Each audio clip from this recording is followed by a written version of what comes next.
অকশনে বসেছিলাম আমরা কিন্তু রিয়াদকে আর কি আমরা যখন টিম করেছিলাম আমাদের একটা ফিনিশার প্রয়োজন ছিল। তো বাংলাদেশে আমরা সবাই জানি যে মাহমুদুল্লাহ রিয়াদ লাস্ট 2007-এ তার ডেবু হয়েছিল। তারপর থেকে রেগুলার সে বাংলাদেশ টিমে কতটা ইম্পর্টেন্ট এই রোলটা সে ফিনিশ করেছেন বাংলাদেশের জন্য। তো আমরা জানতাম যে আমাদের এই পজিশনটা একটা প্লেয়ার দরকার এবং মাহমুদুল্লাহর থেকে বেটার আর কেউ নাই। তো প্রথম ম্যাচ আনলাকি যে আসলে এক বলের জন্য নেমেছিলেন, সেটা হয়নি। কিন্তু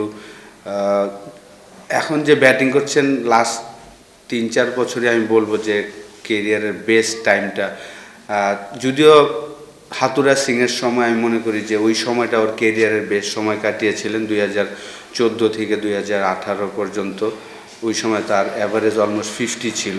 তো এখনও আমি বলবো যে অসাধারণ সময় কাটাচ্ছেন।